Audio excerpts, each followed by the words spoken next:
Vivir en esa casa era aprender un lenguaje silencioso del miedo. Crecimos midiendo nuestra infancia no en años, sino en las noches, con el estómago hecho un nudo, conteniendo el aliento al escuchar el sonido de la llave en la cerradura. Ese muro de silencio se derrumbó el día que yo, una chica de 16 años, sostuve una botella de lubricante y decidí reescribir mi propio destino. Esto no es un cuento de hadas con magia, es la historia real de cómo rompimos nuestra propia jaula. Una historia que, aunque duela, debe ser contada. Nací en Valparaíso, Chile, en 1960, cuando la ciudad aún tenía ese aire de pueblo costero, con sus cerros llenos de casas de colores y el olor salado del mar impregnado en el aire. Mi madre, Carmen Rojas, era maestra de primaria, de esas que enseñan las primeras letras, con una pasión que ya casi no se ve. Mi padre, Luis Rojas, trabajaba como repartidor para Correos de Chile, llevando cartas y noticias por las empinadas calles de la ciudad. Éramos una familia sencilla, nunca nos faltó lo esencial. Nuestra casa estaba en el Cerro Alegre, una casita de madera pintada de amarillo pálido, con un pequeño patio trasero, donde mi madre cultivaba albahaca, cilantro y algunas flores. Tenía solo 2 habitaciones, una para mis padres y otra que compartía con mis 2 hermanos. Diego, 3 años mayor que yo, y Sofía, 2 años menor. Qué complicado era compartir ese espacio tan pequeño. Pero cuando eres niña, cualquier rincón puede convertirse en un mundo entero, ¿verdad? La rutina era siempre la misma. Nos levantábamos temprano, desayunábamos café con pan amasado y mermelada de mora, que mi madre preparaba con esmero. Luego, mis hermanos y yo íbamos a la escuela. Recuerdo mi uniforme azul marino con cuello blanco, las medias hasta la rodilla y la mochila de cuero marrón que mi padre me regaló cuando entré a primaria. Era mi tesoro más preciado. Al volver de la escuela, mientras mi madre terminaba el almuerzo, jugábamos en el patio en Rayuela a escondidas o inventábamos mundos con nuestra imaginación sin límites. También estaban los vecinos, los hijos de los señores Morales, a Matías, Laura y Camila. Los 6 formábamos una pandilla inseparable, trepando árboles, corriendo tras cometas, inventando juegos. A mi padre llegaba del trabajo a las 6 de la tarde, puntual como un reloj. Yo corría a recibirlo al escuchar la llave en la cerradura. En los días buenos, me levantaba en brazos, me hacía girar y me llamaba su princesita. En los días malos, llegaba agotado, de mal humor, y se iba directo al cuarto a cambiarse. En esos días, mi madre nos hacía una seña para que guardáramos silencio y no lo molestáramos. Vivir en esa casa era como aprender un idioma secreto de miedo. Aprendimos a interpretar el sonido de sus pasos en el porche, a saber por cómo giraba la llave, si sería una noche tranquila o una pesadilla. Aprendimos a hacernos pequeñas, a fundirnos con el papel tapiz, a contener la respiración cuando entraba a una habitación. El aire mismo se volvía pesado, cargado de una tensión que no se decía, y mi infancia se medía no en años, sino en las noches que nos acostábamos con el estómago apretado por la ansiedad, con el tiempo. Los días buenos se volvieron raros. Mi padre empezó a llegar más tarde, a veces con un fuerte olor a pisco o vino. En esas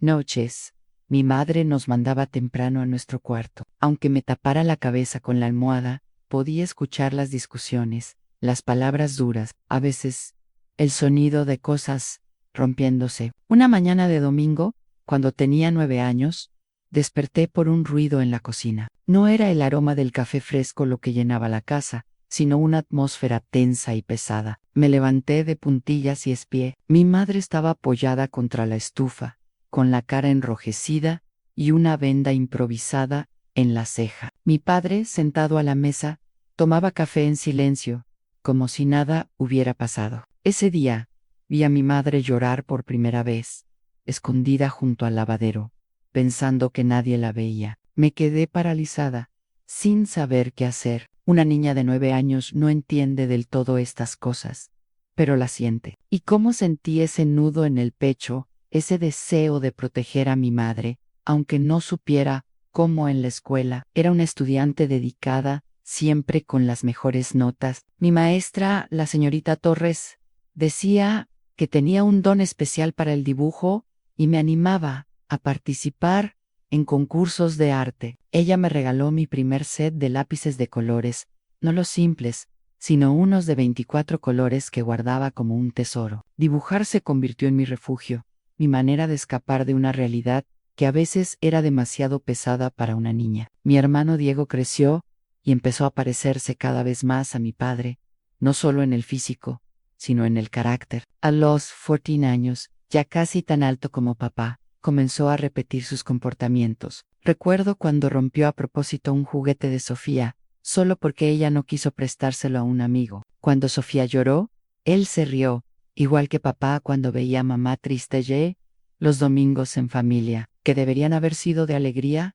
eran los días que más temía. Papá bebía desde temprano, mientras veía fútbol en nuestra televisión, en blanco y negro, comprada en 1967, cuando Colo-Colo ganó el campeonato. Cualquier error de mamá, un plato mal preparado, una camisa mal planchada, era motivo para gritar. Nosotros, los niños, nos acurrucábamos en nuestro cuarto, dibujando o jugando en silencio, intentando hacernos invisibles. Así crecí, entre el miedo y la esperanza. Miedo a lo que podría pasar cuando la puerta se cerraba. Esperanza de que algún día las cosas cambiaran. En medio de todo, encontré en el dibujo y los colores una forma de pintar un mundo que a menudo parecía demasiado gris para una niña. Quizás por eso, incluso hoy, a mis 65 años, los lápices y pinceles son mis compañeros inseparables. Ellos me salvaron cuando más lo necesitaba.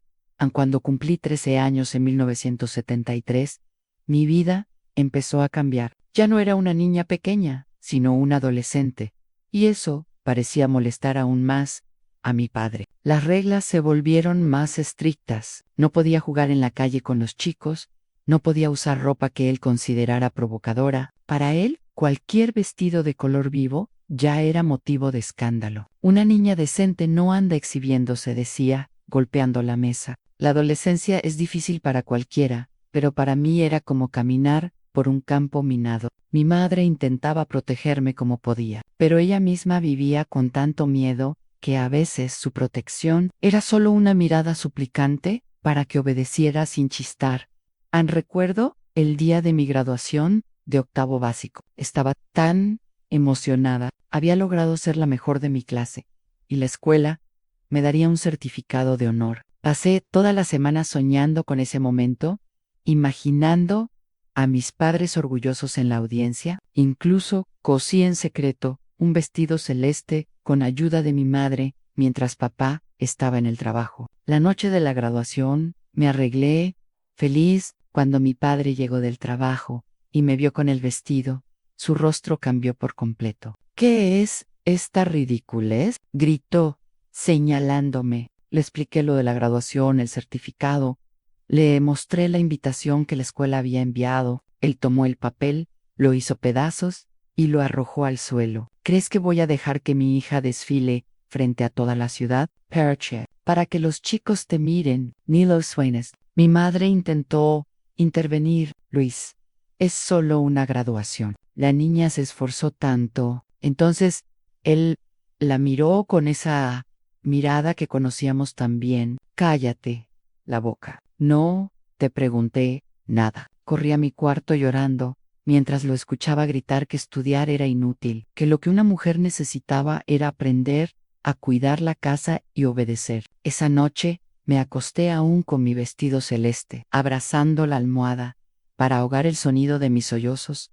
El dolor no era solo por un vestido o una ceremonia perdida. Fue la primera vez que entendí realmente que, para él, mis sueños eran una amenaza. Era como si alguien hubiera tomado mi celeste más brillante y lo hubiera cubierto con el gris más oscuro. Es duro para una niña aprender que la persona que debería levantarte es la que te empuja hacia abajo. Lo peor no era solo la humillación, sino ver cómo mi hermano Diego observaba todo y, poco a poco, empezaba a imitar los gestos, las palabras, incluso el tono de voz de nuestro padre. A los 16 años, ya casi tan alto como papá, empezó a darme órdenes también, como si fuera un segundo padre. Ve a lavar mi ropa, limpia mi cuarto. Si me cuellaba, Corrí a decirle a papá que estaba siendo irrespetuosa. Mi hermana Sofía, siendo menor, aún no sufría tanto, pero veía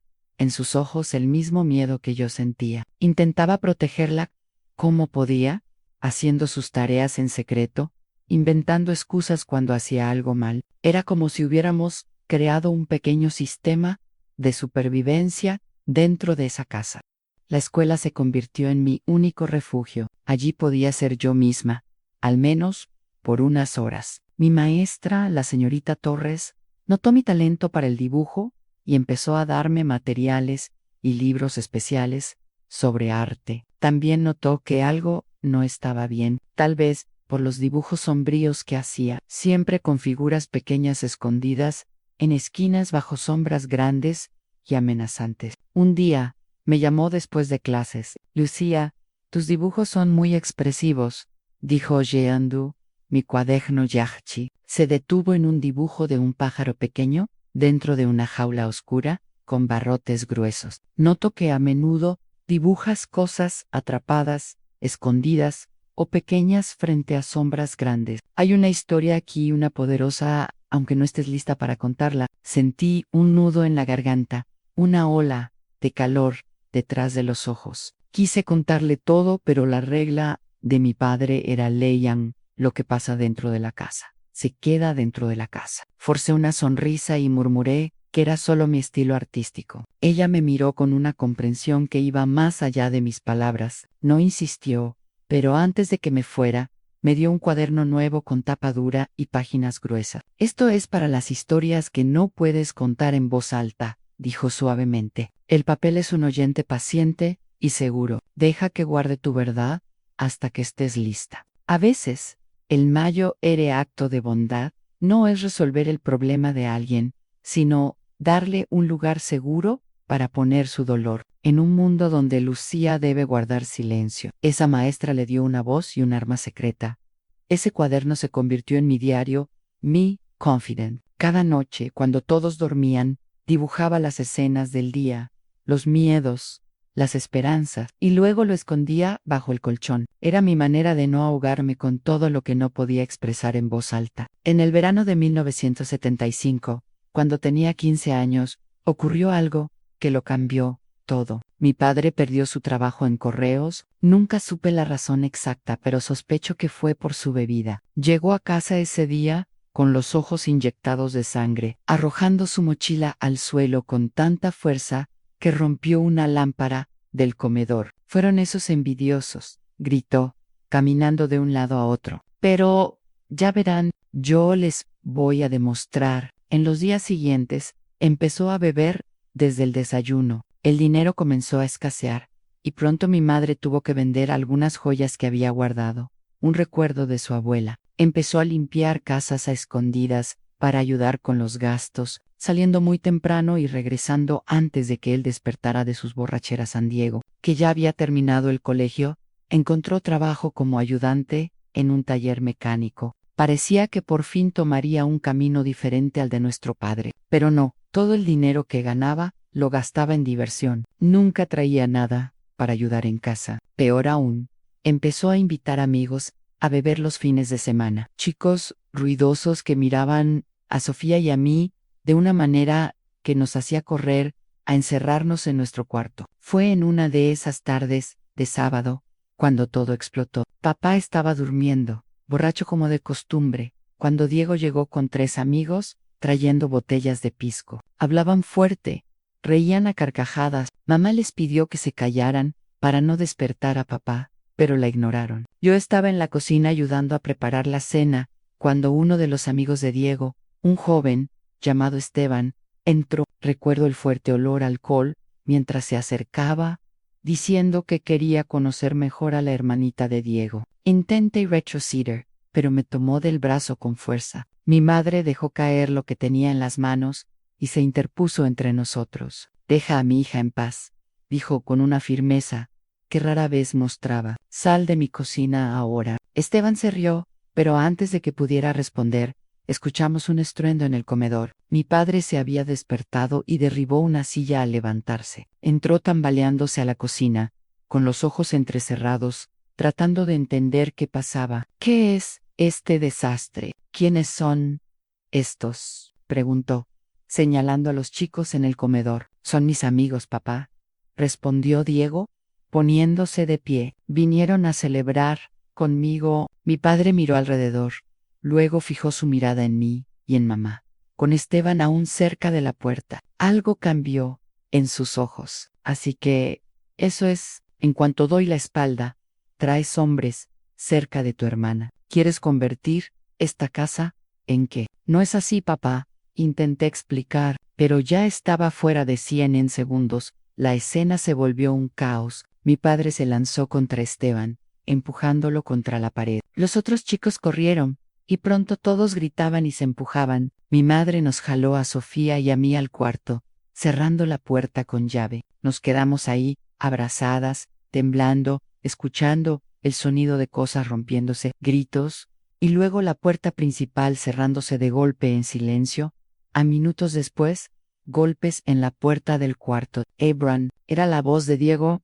Ya se fueron. Cuando abrimos, vimos a mi hermano, con la cara enrojecida, un corte en la ceja. El comedor era un desastre, en sillas volcadas, vidrios rotos en el suelo, manchas de licor en las paredes. Mi padre estaba desmayado en el sofá, con la nariz sangrando. Miren lo que hicieron, dijo Diego, señalándonos a las tres. Ustedes causaron esto. Mi madre, que siempre guardaba silencio, dio un paso adelante. No, Diego, tú trajiste este problema a nuestra casa. Estás siguiendo los pasos de tu padre, y esto no va a terminar bien. Fue la primera vez que vi a mi madre enfrentarse a alguien así. Por un momento, vi miedo en los ojos de Diego, pero pronto, su rostro se endureció. Las mujeres nunca entienden nada, respondió antes de salir dando un portazo a Ann.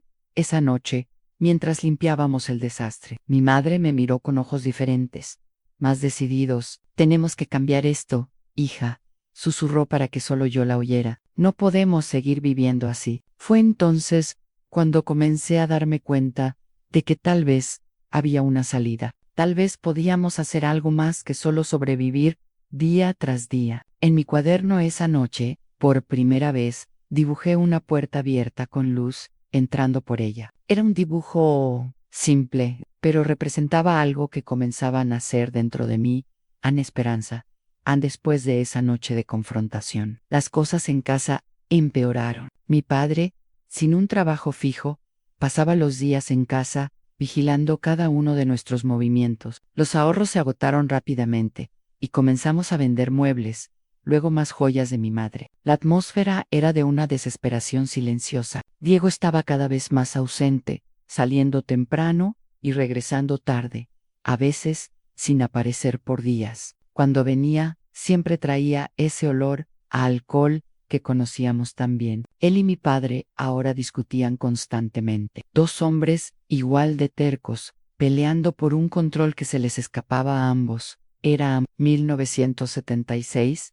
Yo tenía 16 años y estaba en mi último año de secundaria. Mi maestra, la señorita Torres, me había inscrito sin decirme en un concurso estatal de arte para estudiantes. Un día, me llamó después de clases. Lucía, ganaste el segundo lugar, dijo, entregándome un sobre. Hay un premio en efectivo y la oportunidad de exhibir tus dibujos en Santiago. Me quedé sin palabras, entre la alegría y el terror. Era el mayor honor que había recibido, pero ¿cómo podía contarlo en casa? ¿Cómo pedir permiso para ir a la exposición? Tu talento es un regalo, Lucía, continuó la señorita Torres, tomando mis manos. No dejes que nadie te convenza de lo contrario. Esa noche, le mostré el sobre a mi madre, mientras lavábamos los platos. Leyó la carta del premio. Luego me abrazó fuerte. Vi lágrimas en sus ojos, pero también un brillo diferente. Lo vamos a resolver, susurró. No le digas nada a tu padre, por ahora. En los días siguientes, ella comenzó a guardar monedas del cambio de las compras, escondiéndolas en una lata de galletas vacía. Cuando Sofía preguntó qué era, ella solo sonrió y dijo, es nuestro pequeño secreto. 2 semanas antes de la exposición, mi padre descubrió lo del premio. Alguien del barrio comentó, debes estar muy orgulloso de tu hija artista. señor Rojas. Eso fue suficiente. Llegó a casa esa tarde y fue directo a mi cuarto, revisando cajones, hasta que encontró el sobre y la carta del premio. ¿Qué es esto? Gritó, agitando el papel frente a mi cara. ¿Has estado presumiendo por la ciudad sin mi permiso? Intenté explicar que era solo un concurso escolar, pero no escuchó. Rompió la carta en pedazos y la arrojó al suelo. Mientras vivas, bajo mi techo, obedecerás mis reglas, bramó. Basta de tonterías de dibujo, ya estás grande para aprender cosas útiles. Mi madre, al escuchar los gritos, vino corriendo. Luis, es solo un concurso escolar. Ella tiene talento. Los maestros lo reconocieron. Entonces, él la miró con una mirada que nunca olvidaré. ¿Tú sabías de esto? ¿Lo estabas escondiendo de mí? Antes de que ella pudiera responder, vi su mano levantarse. El sonido de la bofetada resonó por toda la casa. Es algo terrible ver cómo el espíritu de una joven es aplastado por la persona que debería levantarlo. En ese momento, parecía que toda esperanza estaba perdida para Lucía, pero a veces los momentos más oscuros vienen justo antes de un destello de desafío. Mi madre cayó contra la pared, sosteniendo su rostro. Corrí a ayudarla, pero mi padre me empujó. Todo es tu culpa, gritó. ¿Qué pretendes ser? ¿Eso quieres enseñarle a tu hermana también? Esa noche me encerré en mi cuarto con Sofía, que lloraba suavemente. Tomé mi cuaderno y comencé a arrancar las páginas una por una, con lágrimas corriendo por mi cara. Era como arrancarme pedazos de mí misma. ¿Por qué haces eso? Preguntó Sofía entre sollozos. Porque ya no sirve de nada, respondí. Nunca vamos a salir de aquí. Destruir lo único que amas con tus propias manos es un sentimiento terrible. Era como arrancarme la lengua, porque no me permitían hablar. Si mis dibujos, mi única voz, podían causar tanto dolor a mi madre, entonces prefería quedarme en silencio para siempre. En ese momento creí que la oscuridad había ganado. Pero mi madre tenía otros planes. Al día siguiente, apareció en mi cuarto mientras arreglaba las camas. No tires tus dibujos, dijo, entregándome un cuaderno nuevo. Escóndelo bien. Sigue dibujando. Nadie puede quitarte eso. Había algo diferente en ella, una determinación que nunca había visto. Encontraré la manera de que vayas a esa exposición.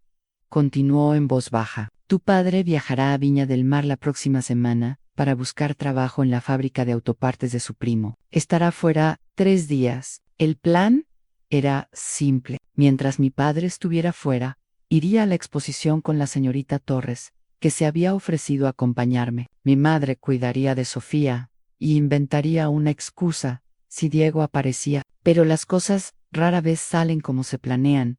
A la víspera del viaje de mi padre, Diego llegó borracho, en medio de la noche. Escuché ruidos en el comedor y me levanté a ver qué pasaba. Mi hermano estaba desmayado en el sofá, con un corte en la cara. Mi padre, de pie, gritaba algo sobre el honor de la familia y ser el hombre de la casa. Al parecer, Diego había estado en una pelea, en un bar por una chica. Eres igual a mí, dijo mi padre, señalándolo. Tienes la misma sangre caliente, pero nunca serás hombre de verdad si no aprendes a controlar tu casa. Luego, para mi horror, comenzó a enseñarle a Diego cómo imponerse. Una mujer es como un perro, hijo. Si no le muestras quién manda desde el principio, se te suben. Mira a tu madre. Ya intenta dar órdenes, escondiéndome cosas. Y tu hermana, pensando que es artista, volví a mi cuarto en silencio, con un nudo en el estómago. El viaje se canceló. Por supuesto, mi padre decidió que no podía dejar la casa sin control.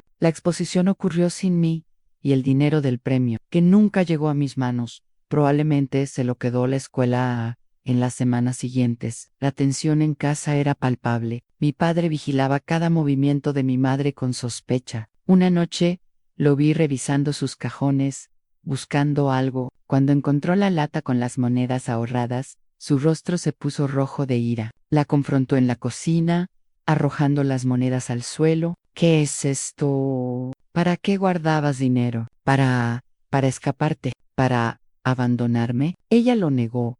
Dijo que era solo para emergencia, pero él no le creyó. La discusión escaló, y pronto los gritos se convirtieron en sonidos de lucha. Corrí a la cocina a tiempo para ver a mi padre sujetando a mi madre por el pelo, obligándola a arrodillarse. «Part», grité, intentando apartarlo. «Déjala en paz». Me empujó con tanta fuerza que caí contra la estufa, golpeándome la cabeza. Todo se volvió borroso por un momento. Cuando pude enfocar de nuevo, vi a mi madre siendo arrastrada al cuarto. La puerta se cerró de golpe y los sonidos que siguieron aún me persiguen en pesadillas. Sofía vino corriendo, asustada por el ruido. La abracé fuerte, cubriendo sus oídos con mis manos, murmurando que todo estaría bien, mientras intentaba contener mis propias lágrimas. A la mañana siguiente, mi madre apareció en la cocina con el rostro hinchado y un corte en el labio. Preparó el café en silencio,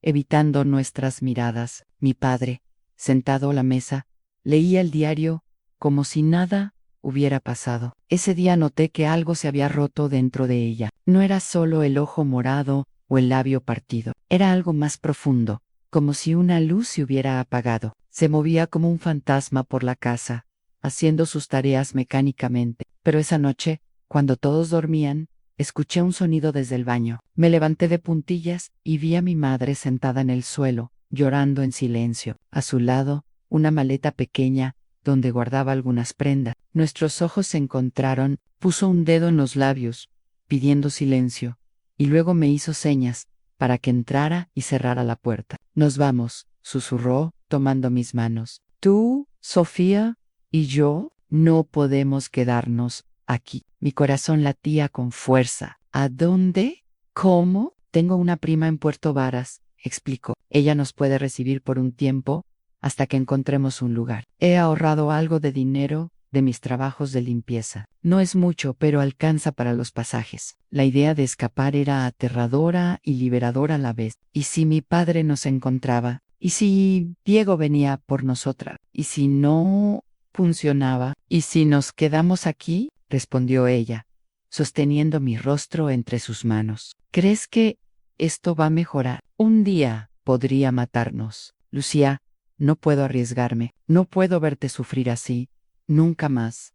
Planeamos todo en secreto durante los días siguientes. Mi madre vendió su anillo de bodas a una vecina por una fracción de su valor. Escondí mis dibujos y algunas fotos dentro de un libro escolar. A Sofía le dijimos que no mencionara nada a nadie. La fecha elegida fue el 15 de septiembre de 1976, un domingo. Mi padre siempre iba al bar después del almuerzo dominical y regresaba de noche, generalmente borracho. Diego rara vez aparecía los domingos. Era nuestra mejor oportunidad. Pero ese domingo por la mañana, mientras preparábamos el almuerzo fingiendo normalidad, Diego llegó inesperadamente. Parecía nervioso, agitado. Pidió hablar con nuestro padre en privado. Se encerraron en el cuarto por casi una hora. Cuando salieron, mi padre estaba furioso. Tomó su chaqueta y salió dando un portazo sin decir a dónde iba. Diego se quedó sentado en la mesa de la cocina,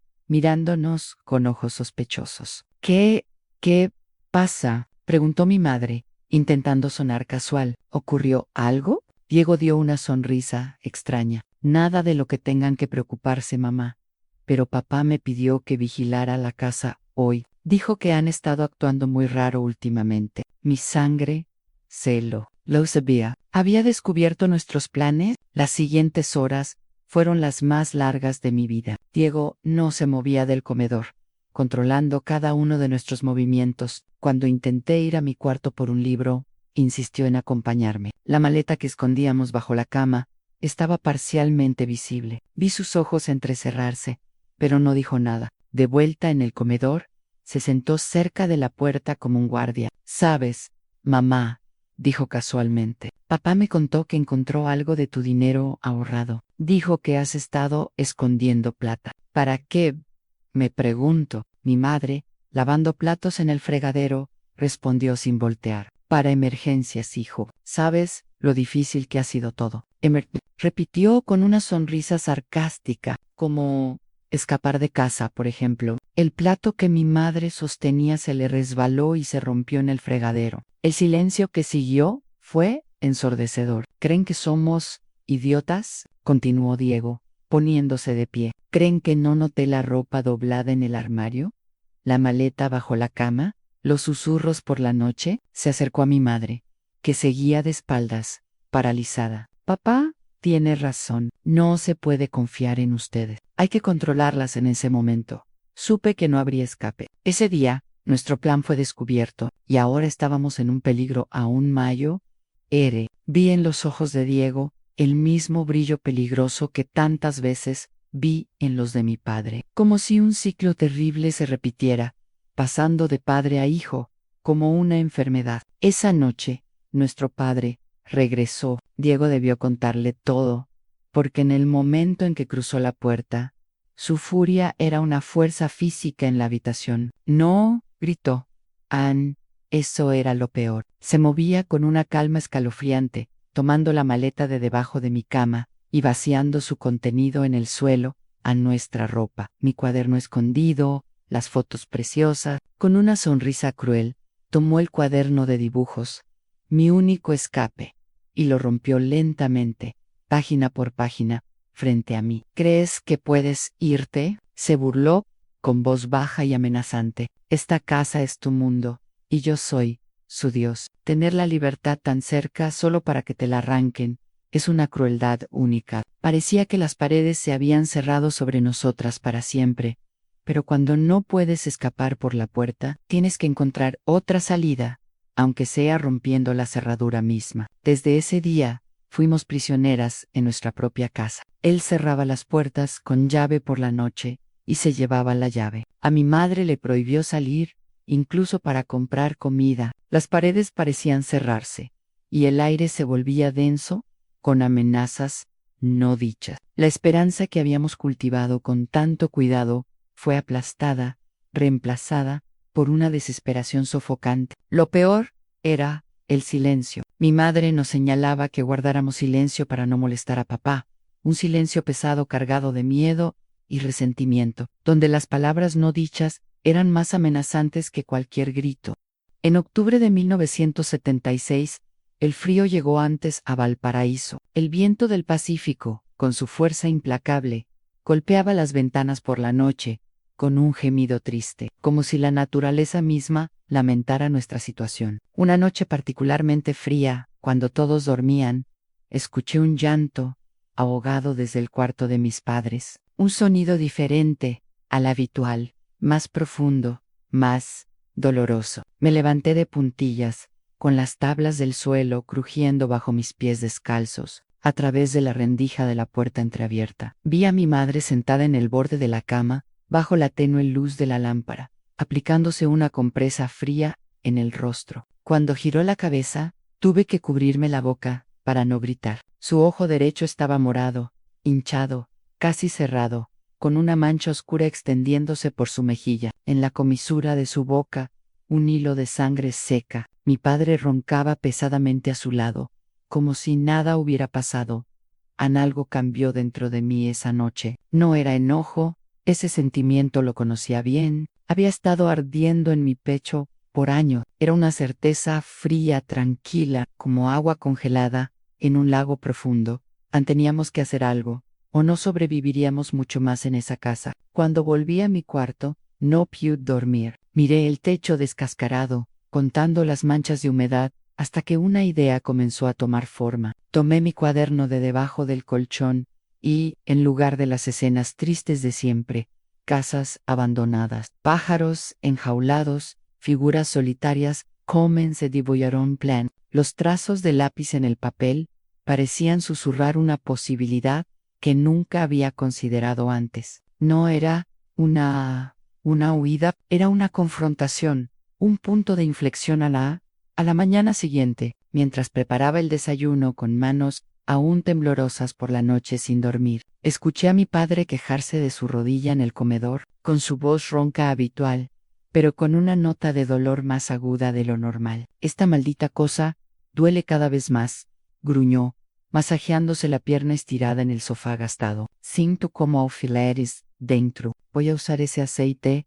que me dio el farmacéutico. Ese aceite, su cura milagrosa, se guardaba en el baño como un tesoro. Una botella de vidrio grueso, con una etiqueta de papel amarillento y desvaído. Era un lubricante para articulaciones que aplicaba cada noche antes de dormir, algo que el farmacéutico del barrio había recomendado. Él, al olor fuerte, una mezcla de alcanfor y eucalipto, impregnaba toda la casa, un aroma que asociaba con momentos de tregua, porque cuando su rodilla no le dolía, su humor mejoraba ligeramente. Cuando salió para el trabajo, había conseguido un empleo como guardia nocturno en una fábrica de conservas al otro lado de la ciudad. Esperé a que la reja se cerrara y él desapareciera por la esquina. Con el corazón acelerado, llamé a mi madre y a Sofía a la cocina. Tenemos que hacer algo, susurré, mirando por la ventana, para asegurarme de que estábamos solas. Puse mi cuaderno abierto sobre la mesa,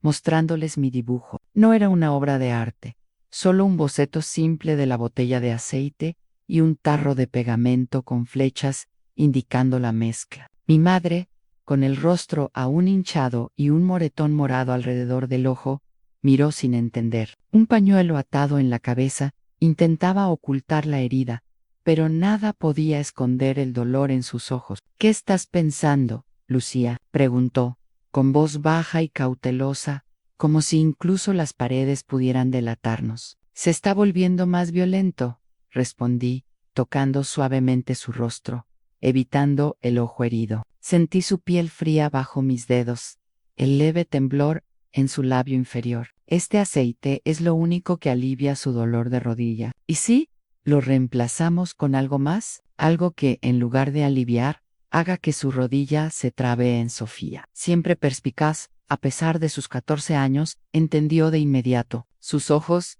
se abrieron de par en par. Pegamento. Pero, ¿no le hará daño? ¿Y si descubre que fuimos nosotras? No más daño del que le hace a mamá, respondí, con una determinación nueva en mi voz, un tono que ni yo misma reconocía. No más del que nos hace a todas. Es nuestra única oportunidad. Mirando atrás, esa chica de 16 años parece una desconocida ahora, pero aún recuerdo perfectamente esa sensación, una certeza fría y clara. No se trataba de venganza, mis queridos, era cuestión de supervivencia. Cuando estás atrapada en una jaula demasiado tiempo, dejas de buscar la llave. En cambio, comienzas a buscar cómo romper la cerradura con las herramientas que tienes. A mi madre guardó silencio por un largo momento, con la mirada perdida en algún punto sobre mi hombro. Sus dedos inquietos, que normalmente retorcían su delantal gastado, se detuvieron. Observé cómo años de miedo, vergüenza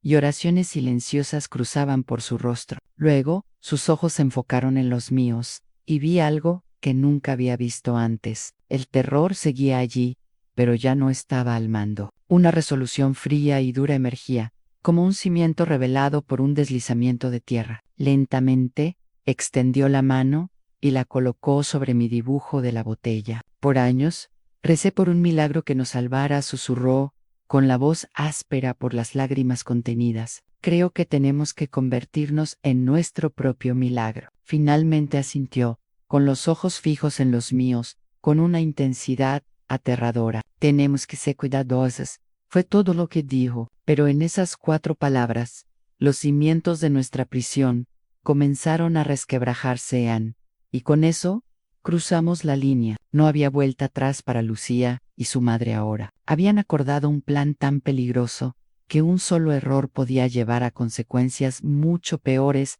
de lo que ya habían soportado. El plan era simple, pero arriesgado. Necesitábamos pegamento. No cualquier pegamento, sino uno que se mezclara bien con el aceite, que fuera transparente y lo suficientemente fuerte como para endurecerse durante la noche. En la librería cerca de la escuela, usando dinero que había ahorrado, vendiendo pequeños dibujos a mis compañeros, compré un tubo de pegamento transparente, del tipo que se usa para manualidades, que seca lentamente, pero se vuelve extremadamente duro. La vendedora, la señora Gómez, me miró con curiosidad cuando pedí el producto más fuerte que tuviera. ¿Para qué es, pequeña? ¿Un proyecto escolar?, preguntó mientras envolvía el tubo en papel craft. Un regalo para mi papá, respondí, evitando su mirada. Le gusta arreglar cosas Esa tarde, mientras mi padre dormía profundamente, trabajaba de noche y dormía mucho durante el día menos,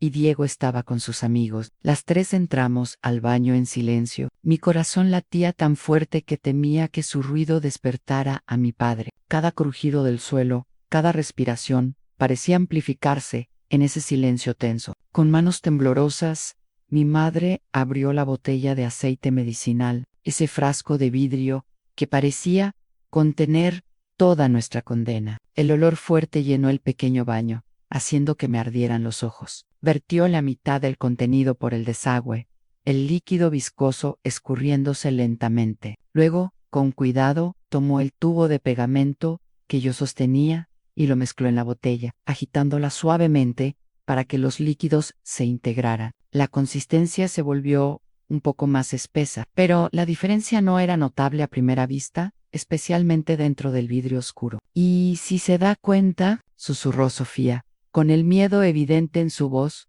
sus grandes ojos fijos en la mezcla que hacíamos. Ella abrazaba su osito de peluche viejo, como si ese pedazo de tela y algodón pudiera protegerla. «El olor fuerte del medicamento lo disimulará», respondió mi madre, cerrando cuidadosamente la botella y colocándola en la misma posición de antes. Él nunca presta atención a estos detalles, solo quiere alivio rápido.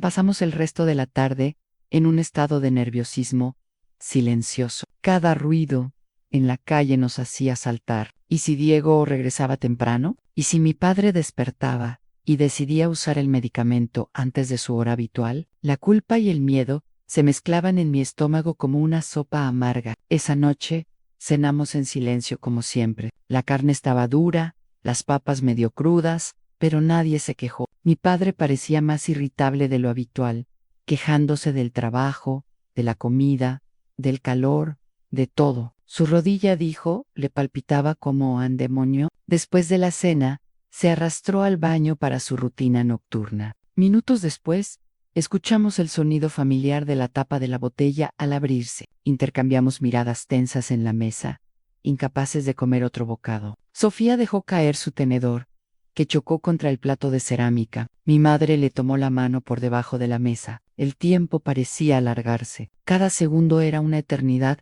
mientras esperábamos, el aire cargado de anticipación. Finalmente, salió del baño y se fue a su cuarto, sin notar nada diferente. Respiramos aliviadas, pero sabíamos que la verdadera prueba vendría por la mañana, cuando el pegamento hubiera tenido tiempo de endurecerse por completo.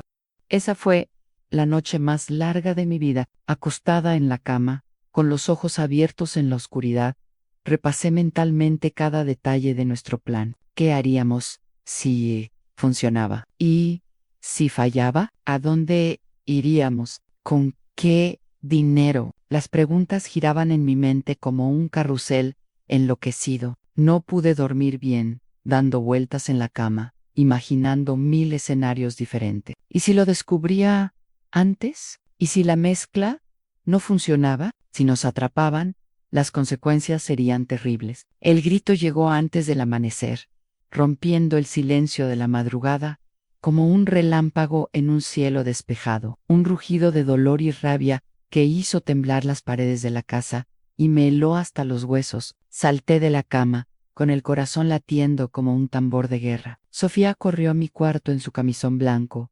pareciendo un pequeño fantasma asustado, y se aferró a mí, temblando de pies a cabeza. «¿Qué es esto? Dios mío, ¿qué es esto?», bramó mi padre, su voz descontrolada, resonando por la casa. Escuchamos el sonido de algo pesado cayendo, luego pasos irregulares, arrastrados. Apareció en el pasillo, tambaleándose desde su cuarto, aferrándose a la pared para sostenerse. Su rostro estaba contorsionado por el dolor y la furia, una máscara grotesca bajo la tenue luz. Pero lo que más llamó la atención fue su rodilla, visiblemente hinchada, bajo el pantalón del pijama, con una mancha húmeda extendiéndose por la tela. El olor del medicamento mezclado con el pegamento era fuerte, con una nota química que no estaba antes. «¿Qué hicieron?», rugió, avanzando por el pasillo, como un animal herido, arrastrando su pierna rígida. Mi madre salió de su cuarto, atándose la bata alrededor de la cintura. Su rostro estaba pálido como la cera, pero había algo en sus ojos que nunca había visto antes, una calma fría, casi desafiante. ¿De qué hablas, Luis?, preguntó, con la voz sorprendentemente firme. Él avanzó hacia ella, cojeando pesadamente, con el rostro rojo de ira. No te hagas la tonta. Alguien manipuló mi medicamento. Está pegajoso. Mi rodilla está en llamas y no puedo doblar la pierna. Entonces ocurrió algo inesperado. En lugar de retroceder, como siempre hacía, mi madre dio un paso adelante, plantándose firmemente en medio del pasillo. ¿Cómo estás? Seguro. Tal vez el farmacéutico te vendió un producto en mal estado. O tal vez, y aquí su voz tomó un tono que nunca había oído antes, es solo tu cuerpo, cobrándote todos los años de maldad. La audacia de su respuesta lo tomó por sorpresa. Por un segundo, vi la duda cruzar su rostro, un destello de confusión en sus ojos inyectados de sangre, pero pronto la ira regresó, multiplicada como un fuego avivado por el viento. Fuiste tú, ¿verdad? Tú y estas dos, las tres están conspirando contra mí. Voy a enseñarles quién manda en esta casa.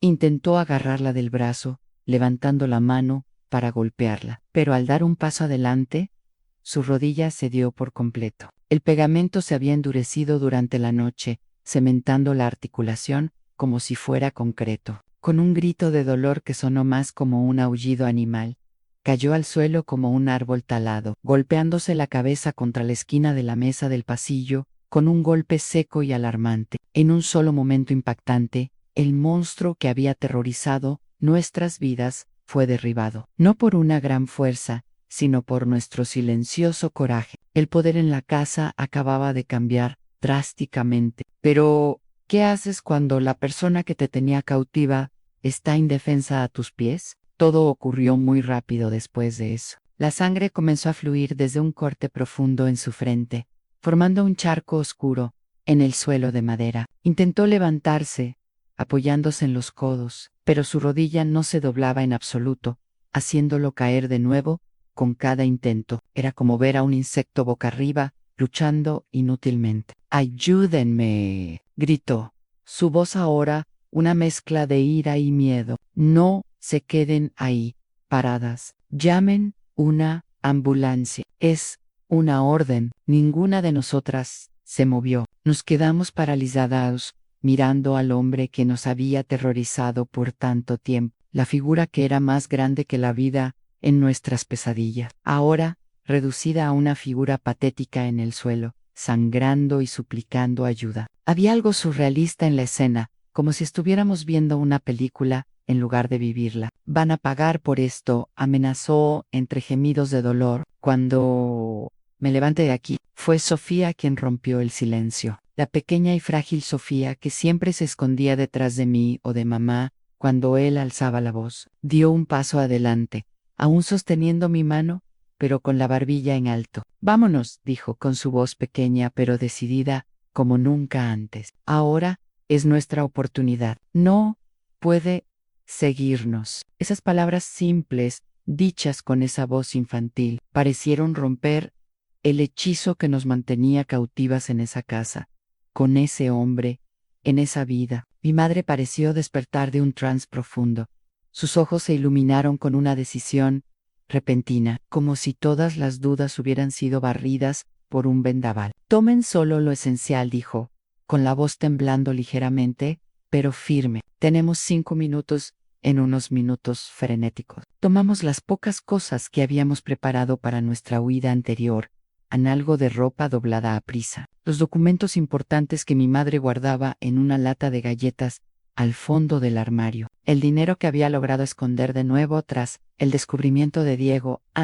Metí mi cuaderno de dibujos dentro de mi blusa, contra mi pecho. Era mi posesión más preciada. Mientras tanto, mi padre seguía en el suelo del pasillo, con la sangre formando un halo escarlata alrededor de su cabeza. Sus gritos se habían convertido en súplicas entremezcladas con amenaza. Carmen, no puedes hacer esto. Soy tu esposa. Las niñas son mis hijas. Me debes obediencia. Cuando me recupere, ya verán. Antes de salir, mi madre se acercó a él. Había algo nuevo en su mirada. No era odio ni miedo, sino una determinación tranquila, casi solemne. Por primera vez en años, lo miró desde arriba, en lugar de al revés. Los dejaste así por años, Luis, dijo, con la voz clara y calmada, sangrando por dentro, suplicando piedad. Ahora es tu turno. Que Dios tenga más compasión de ti de la que tú tuviste con nosotras. Esas fueron las últimas palabras que él escucharía de ella. Salimos por la puerta principal sin mirar atrás, mientras sus gritos se volvían más débiles, más desesperados. Ese primer aliento de libertad fue lo más extraño. Durante años, cada respiración que tomaba en esa casa se sentía prestada, como si no fuera mía. Pero esa mañana, parada en la vereda, llené mis pulmones y sentí que era mío. La sensación era aterradora y maravillosa a la vez, como una página en blanco después de una vida dibujando en la oscuridad. La calle estaba desierta a esa hora temprana, el cielo comenzando a aclararse en el horizonte con tonos de rosa y dorado. Sentí el aire fresco de la mañana llenando mis pulmones, y nunca me había parecido tan dulce, tan embriagador. Era el sabor de la libertad. Caminamos rápido, casi corriendo, con nuestras sombras alargadas extendiéndose frente a nosotras, bajo el sol naciente. No dijimos nada hasta que llegamos a la terminal de buses, donde mi madre compró 3 boletos a Puerto Varas, con manos aún temblorosas. Mientras esperábamos el bus en una banca fría de la estación casi vacía, le pregunté a mi madre, ¿y Diego nos buscará cuando llegue a casa? Ella miró a lo lejos, más allá de los buses y las pocas personas somnolientas, como si viera algo que no estaba allí. Una nueva serenidad la envolvía, como si un peso inmenso se hubiera levantado de sus hombros. Es igual a su padre, respondió sin ira en la voz, solo constatando un hecho. Ahora le toca cuidarlo a él. Tal vez eso le enseña algo que nosotras no pudimos. Oh, tal vez no. Pero ya no es nuestra responsabilidad. El bus llegó con un rugido de motor diésel y puertas que silbaban al abrirse. Subimos hacia nuestra nueva vida, sentadas juntas en los asientos de cuero agrietado, mientras Valparaíso quedaba atrás, con sus calles y casas empequeñeciéndose por la ventana empañada. Miré a mi madre por primera vez en años. Las líneas tensas alrededor de su boca se habían suavizado. Sofía se había quedado dormida, con la cabeza apoyada en el regazo de mi madre, con una expresión pacífica que no había visto desde que era pequeña. No era felicidad lo que sentía en mi pecho. Todavía no. Era una sensación frágil, hueca, como cuando te quitan un yeso de un brazo. Era la aterradora y maravillosa certeza de que ya no conteníamos el aliento. Estábamos respirando por primera vez en una década. El aire que entraba a mis pulmones no se sentía robado. Seisensha Mayo, mi último dibujo en ese viejo cuaderno, hecho durante el viaje mientras el bus traqueteaba por los caminos de tierra. Mostraba a 3 mujeres, tomadas de la mano, caminando hacia un sol naciente en el horizonte. Sus figuras eran solo siluetas sin rostros detallados, pero sus cuerpos estaban erguidos, con las cabezas en alto. No era perfecto, Anne. Las líneas temblaban con el movimiento del bus, las proporciones estaban un poco desajustadas, pero capturaba perfectamente lo que sentíamos en ese momento. Esperanza, no una esperanza ingenua, sino una que nace después de la tormenta, más fuerte porque conoce la oscuridad. Llegamos a Puerto Varas en octubre de 1976, bajamos del bus exhaustas, cargando solo una bolsa con nuestra poca ropa y mi cuaderno. La terminal era pequeña, solo una sala de espera con una ventanilla de boletos. Isabel, la prima de mi madre, nos recibió con los brazos abiertos en su casa azul, junto al lago Lanquihue. Viuda desde hacía 5 años, vivía sola, dando clases particulares a niños y vendiendo frutas de su pequeño huerto en el mercado dominical. Se quedarán aquí todo el tiempo que necesiten, dijo, apretándonos las manos con firmeza. Los primeros días, vivimos con miedo. Cada golpe en la puerta nos hacía pensar que era mi padre, o Diego, buscándonos. Pero con las semanas, comenzamos a relajarnos. Un mes después de nuestra llegada, recibimos noticia. Mi padre fue internado. La caída le había causado un coágulo en el cerebro, y su rodilla quedó dañada permanentemente. Mi madre encontró trabajo como costurera en un pequeño taller de ropa, mientras yo volví a la escuela para terminar mis estudios. Allí conocí a la profesora Valenzuela, quien enseñaba arte y notó mi talento para el dibujo. Tienes un don, Lucía, dijo, hojeando mi cuaderno. Tenemos que desarrollarlo. La profesora Valenzuela era diferente a cualquiera que hubiera conocido, a una mujer independiente que viajaba sola. Tenía su propio auto y hablaba varios idiomas. Comenzó a darme clases extra de dibujo, después de clases, prestándome libros y materiales. En 1978, con su apoyo, participé en un concurso estatal de arte y gané el primer lugar con un dibujo que mostraba a 3 mujeres emergiendo de las sombras hacia la luz. El premio incluía una beca para estudiar en la Escuela de Arte de la Universidad de Chile en Santiago. Al principio, me aterrorizaba la idea de volver a una ciudad grande, y si me encontraba con mi padre o Diego, pero la profesora Valenzuela me convenció. No puedes dejar que el miedo controle tu vida para siempre, Lucía. Esta es tu oportunidad. Tras mucha discusión, mi madre estuvo de acuerdo. Ella y Sofía se quedarían en Puerto Varas, donde ya estaban bien establecidas, mientras yo estudiaba en Santiago, viviendo en una residencia estudiantil que la profesora Valenzuela me ayudó a encontrar en agosto de 1978. A los 18 años, me fui a Santiago ya no como una niña asustada, sino como una joven artista con un futuro por delante. Durante mis 4 años de estudio, evité los barrios antiguos. Con el tiempo, supe que mi padre murió en 1979 por complicaciones de su lesión en la cabeza. Diego se mudó al campo tras problemas con la ley. Con mi graduación en 1982, conseguí un trabajo como profesora de arte en una escuela en Puerto Varazán.